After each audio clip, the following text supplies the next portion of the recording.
Hey everyone, my name is Wayne Conger. I'm Hutz's founder and CEO. Today we have another edition of our How We Do It series. And in these videos, if you haven't watched them before on our YouTube channel, do check out some more of the entries we have here. But go through everything from how do we deal with financing, how do we deal with construction, how do we deal with design processes, and more we've been looking at use cases. So how do we deal with ADUs? How do we deal with investment properties, primary homes? And so the use case we're going to go over today is how do we do multi-generational living? And this is a concept that a lot of clients come to us with. And I think that based on some of the modularity and the thinking of our designs and our approach to land use and creative interpretations of how land can be used, we tend to be a really good fit for multi-generational living compounds or places where you may have an in-law suite or you have the property might swell over time for holidays when you have everyone in, and then the rest of the time it's for rental. These sort of like unique multi-generational conditions. So we're going to go through a few things today. First, just quick explanation of what do we see as being multi-generational living. The second is, where is this permissible? A couple of special considerations that we think about when somebody comes to us with a multi-generational concept. What do we think about right up front? And then we'll go through 5 examples of real projects that fit within this category. So definition of multi-generational living, I think, is really in the name. Usually it means that you have 3 or more generations living in one spot. Typical scenario for us there's generally 2 typical scenarios. One would be a younger family with kind of school age kids, and they have an in-law suite or a guest house for grandparents to come visit or live full time. So that's probably the most standard, and the idea being that the grandparents want to be nearby. They might not want to always be there. They may have another place that they go to, or they are going to live there 100% of the time, and everyone's going to be in the same property. And the other scenario that we get a lot is the reverse, where it's grandparents who had sort of a family home previously. Now they have grown kids, and rather than downsizing or moving to a condo or whatever it might be, they end up building a primary home with a number of outbuildings for their kids and their grandkids to visit frequently or all the time or whatever it might be, however often they're going to be there. And so we get these scenarios where it's like, call it late 60s, early 70s parents, they're overbuilding their property a little bit for their own use, adding additional outbuildings, and then they have, say, one adult child who doesn't have kids and they're going to live there full time, and then they have 2 other adult children with kids and they're going to visit, sometimes often for extended periods over the summer or over holidays. And that's kind of the arrangement on the compound. And so the question always becomes, where is this permissible? Because you're getting into a land use case where you have multiple structures on one lot. It's not a single family residence. And in a lot of rural settings, this is permissible as of right, that you don't really need to pursue a variance. You don't need to go in front of zoning to try to change the interpretation of your parcel. That a lot of rural lots allow for a main house, a guest house, and an outbuilding or even another accessory dwelling. So right off the bat, the structure of the zoning as written allows for this sort of structure. In other cases, we need to either interpret the zoning in interesting ways where, let's say you have more like a village lot or suburban lot where it only allows for a single family home. Sometimes you can create separation between say like the grandparents' ADU and the primary home without having everyone under the same roof, but you create a breezeway or sort of a boardwalk or something that ties the 2 structures together. Functionally, it really works like 2 different spaces, but as it's interpreted from the code and the zoning, they're one house. So what's allowed as of right by each parcel is really our first question almost always on these projects is, are you allowed to have main house, guest house, and ADU? What are the number of structures you can have? And if they're not there, then we start looking at creative interpretations of what makes a single family house a house, and can you have it connected by kind of non-conditioned breezeway space? Can we create a small condition like glassy connector that creates some separation? And these are always our very first considerations when we're thinking about this sort of property. The other consideration along with land use is septic. And related to septic, I would say, is estate planning. And so the septic is always going to be, if it's a rural setting and we're not dealing with village or town utilities, the septic is going to limit or facilitate whatever we build. And so if the lot can only support a one bedroom septic, that starts to become problematic for this sort of use. Might not be a great lot to choose. But let's assume we can build a 3 or 4 or 5 bedroom septic system. The question becomes, do both structures or the multiple structures that make up this compound, are they all plugging into the same septic or are they separated in some way? The reason to have it be to all the systems to be kind of tied together, particularly your water and waste systems, is one, it's less expensive that you're building one system, everything's going in there. It's a very efficient sort of construction method. The reason to separate them out is really based on estate planning. And let's say this is a multi-generational compound that works really well now, where all the generations who live there are alive and well. But in the future, it may be that one of the structures you want to sell off, or you don't. It's a little hard to imagine the resale of this sort of compound, or there's no real use for a future guest house if the parents pass on. In that case, we may recommend taking an existing lot, building two septic systems, one for the guest house and one for the main house, and redrawing the lot lines to add a subdivision so that on the ground, all of the property feels like one place, but legally you have two separate entities, two separate tax lots, two places that could be sold off or separated out in the case that, future generations want to break up this parcel. It can feel a little bit macabre to talk about this up front, but I do think it's a really important consideration because the multi-generational part of a multi-generational compound tends to be a little bit transient. Like it sort of makes sense for 10, 20 years or so after that, what becomes of this place. And we want to think through those conditions and the whole life cycle of the property as early as possible. So we're going to go through 5 examples. One is Arrowhead Ridge, which is an example of we're kind of building everything ground up. New home, new ADU to create a new family compound. Desert Willow, which is out in North Lake Tahoe. There's an existing home. We chase after a variance to be able to build a new ADU for a multi-generational property.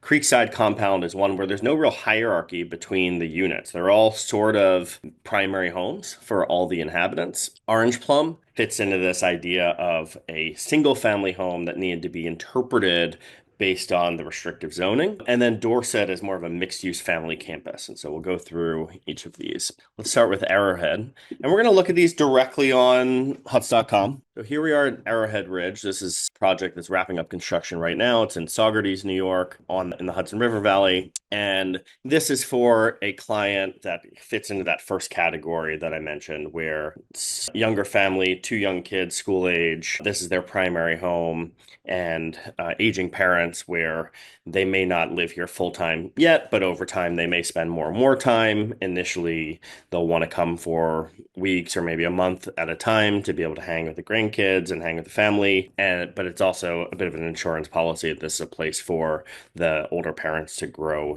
into. So this is a place where, if we look at the site plan, we thought through main house, ADU, and garage right up front. And all of the systems are conjoined. So the ADU, it was a conversation that we had. Let's say down the line you don't have a purpose for the ADU and you don't necessarily want to rent it. Do you imagine that you'll sell off that lot?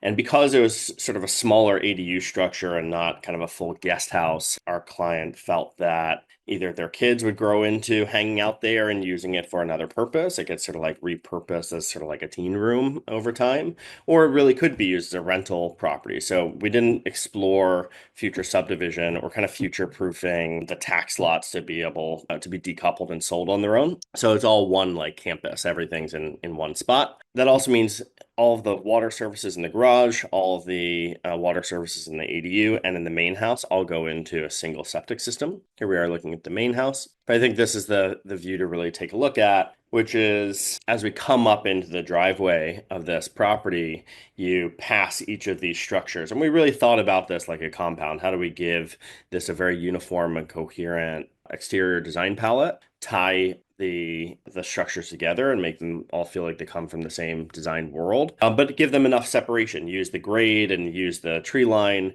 where there feels like a little bit of a journey going from the main house to the guest house, which I think was both a requirement for the in-laws, but also kind of a nice thing for the kids as well, that they really feel like they're going on an adventure, leaving the main house, kind of traipsing through a little bit of the woods, getting sort of out of the eye line of their parents before they arrive at grandma and grandpa's little ADU. So you can see here we are in progress on this project, moving right along. And today siding is done, the interior is wrapped up. And this is actually a project where we worked on along with interior finishes and fixtures, which we do in almost every project. We're also doing the furnishings and decor and all of the procurement all the way through the turnkey, all the way through to the interior design. So new house, new ADU, everything's ground up, and we sort of thought through the entirety of this place right up front. The next is Desert Willow, North Lake Tahoe, which is a very different sort of condition. I think it's worth looking here at our site plan. The existing house comes off the road on this driveway and is sort of standard 3-bedroom, 2-bath ranch in the area. The client wanted to create a full-time residence for his mother, who's moving from the East Coast out to Nevada to be with them in Tahoe. So there were a bunch of considerations here around what could you build on the lot, and then what are the systems that we needed to evaluate. So the major consideration here is that we needed to get the project off of the old septic system that was on the property. So basically, there's an older house. It was built in a rural lot that had a old septic system. After the house was established, neighboring lots started to get subdivided, and a town road was built, and then there was town utilities and town sewer. And so the first thing that we needed to do was to be able to build this additional unit and operate under today's zoning was get off of the historic septic, move the main house onto the town systems, and then that allowed us to then build a guest house, which would also plug into town systems. So while the design is relatively standard, it's based on one of our kind of bar-shaped forms, the land development was complex. How do we work through land use? How do we work through zoning? How do we work through these systems? So the design and construction of the property is a little bit table stakes.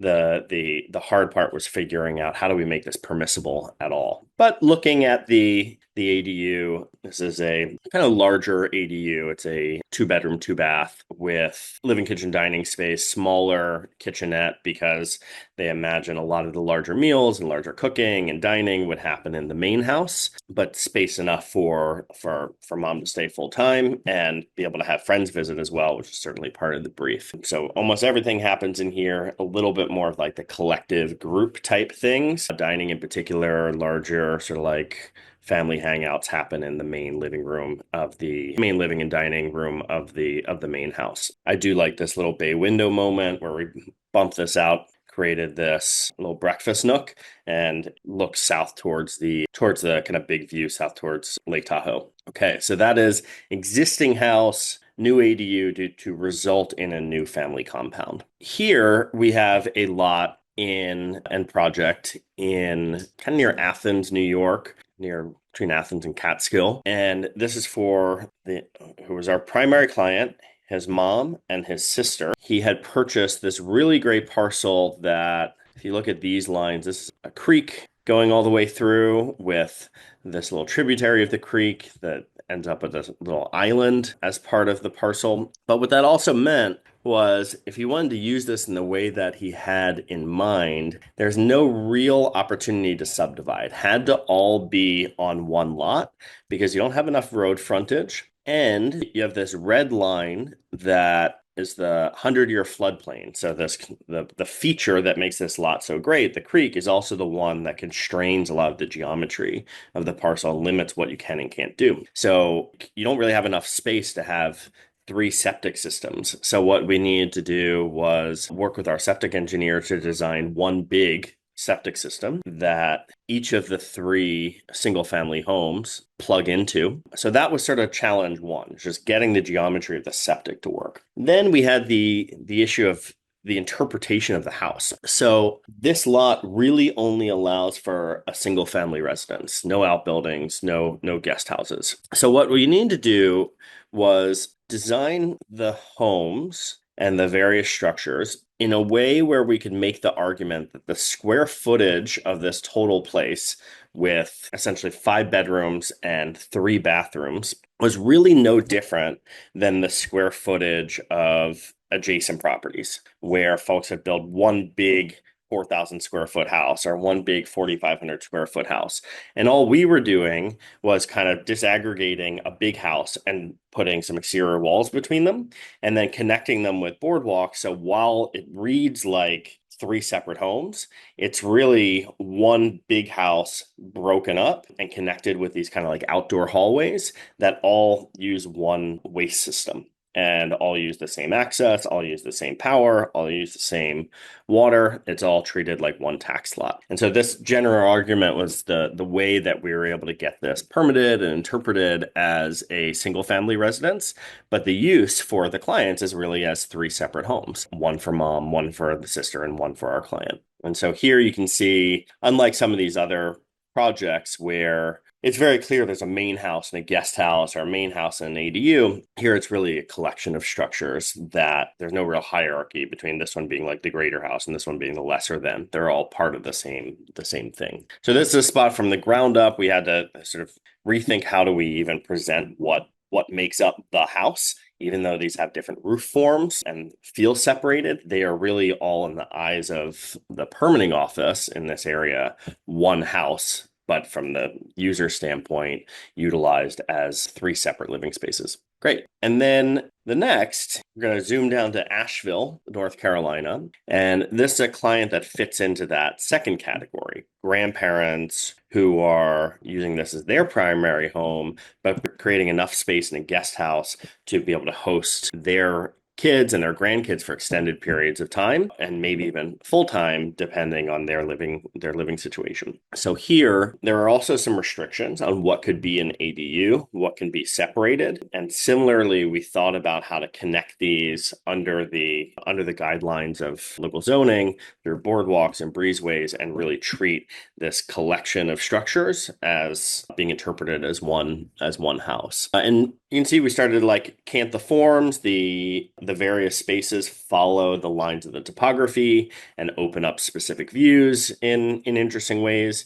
But if we zoom in, you can see the ADU unit with its 1.5 bedrooms, 1 bath, connected through the deck and boardwalk to the main house with its den, dining, kitchen, living space, and the private wing with bedrooms and bathrooms. So they all kind of become one space, but we have our kitchenette, separated laundry, separated functions for this to operate as its own home so that there's some privacy and space for extended stays from kids and grandparents. But similar to some of those earlier projects, like the big dining table and the big living room in the main house with the expectation that everyone's gathering there to do more communal activities. So this is a project that we are designed for from the ground up, had some limitations on the zoning on how many outbuildings we could have, and we need to interpret the code to consider this a single family residence, but set up the programming and the layout so that it really works for the function of this family. Great. And then the last project I want to show is in Dorset, Vermont. And this is a very small parcel, village parcel. You can see it here. It's right along the main street, only two acres. But the client had a goal to use it in many different ways, that it would be their primary home. It would also be a test kitchen and bakery for our client. And then they have 4 kids, all of whom are starting to have their own kids. And they wanted to have their own structures for each one that could be rented when those kids aren't there. And so we have kind of like a rental cluster set of 4 units. We have a main house, and then we have this almost like commercial space, commissary kitchen. And how do you put all of that in 2 acres and create separation between it? So this is sort of like the easy diagram where you have a duplex, a parking area that's hedged, and then more of a commercial entry into this test kitchen, and then behind your main house. And that gives us our sets of programs But we decided to use a landscape feature to create separation between each of these. One of the things that happens when you do construction is you have to do a lot of digging, and that dirt needs to go somewhere. Usually it gets hauled off or it gets pushed somewhere off-site. In our case, we decided to use it and say,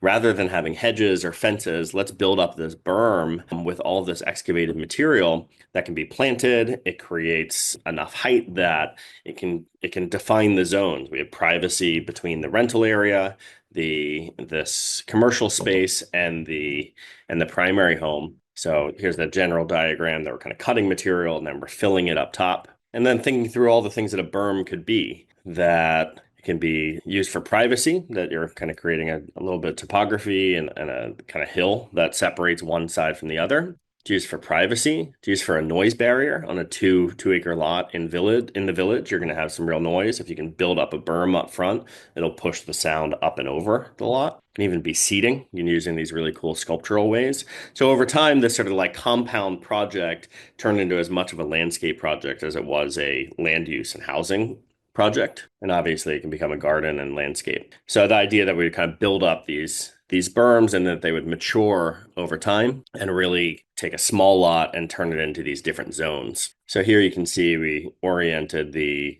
four ADU units along the front, big turnaround for kind of baked goods and the retail space that's surrounded by the berm and separated from the housing units, giving access to the retail space on one side and the commercial kitchen on the other, and then cut through to the rear-facing primary home that has no relationship with the street at all. It's looking all towards the rear of the parcel.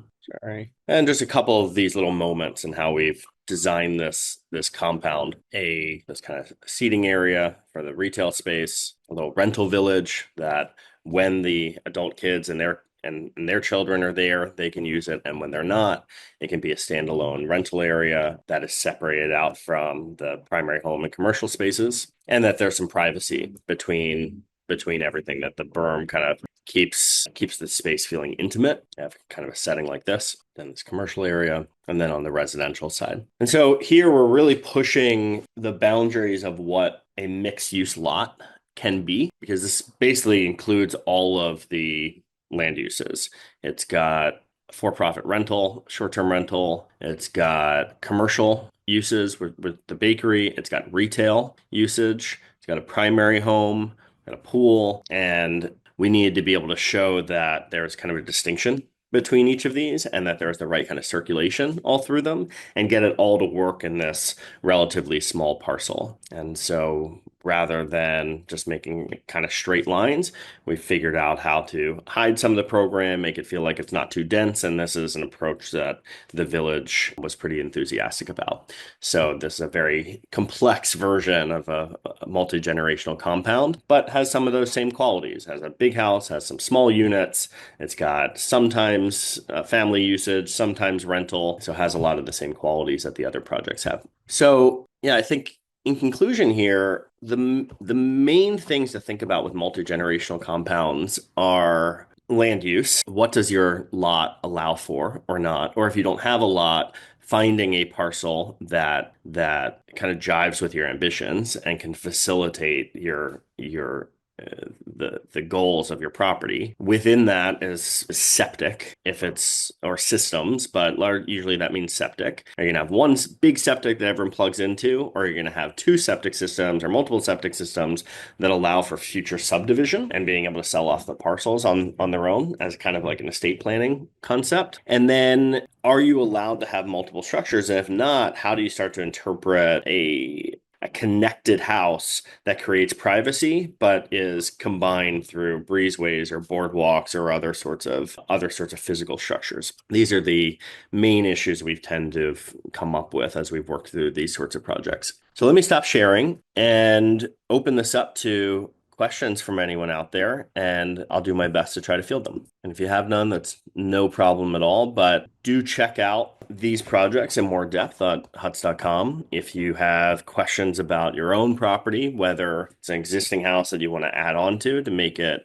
function as a multi-generational destination, or you want to build something from the ground up, please do get in touch at wayne@huts.com or fill out our get started form at huts.com, and we'll be excited to talk through how we can help develop your place. Oh, Paul asks, have you ever built a tiny house village for rental purposes? Yeah, we categorize that more under sort of hospitality or micro hospitality usage, which coincidentally was my webinar topic last week. Yeah, we do that quite a bit. Has similar considerations, honestly. It has the same kind of requirements. It just depends there whether you're going to pursue a commercial designation or if it's going to stay residential. If it's commercial, that kind of changes everything. It kind of changes like your financing approaches, it changes your systems, it changes all kinds of things, but it makes it a lot clearer what it is that you're running a business and not a collection of small cabins that you're kind of pretending is a residential space, but that you're really operating commercially. So same sort of considerations that we laid out here for multi-generational, but this extra distinction of is it a true commercial space or is it a residential space? Okay, great. Well, thank you so much, everyone, for joining. Have a great rest of the day. This will be recorded and will be uploaded to our YouTube channel with the rest of our How We Do It series. And please feel free to reach out at any time or pass this along to anyone else that you know is thinking about creating a place like this. Thanks so much. Bye.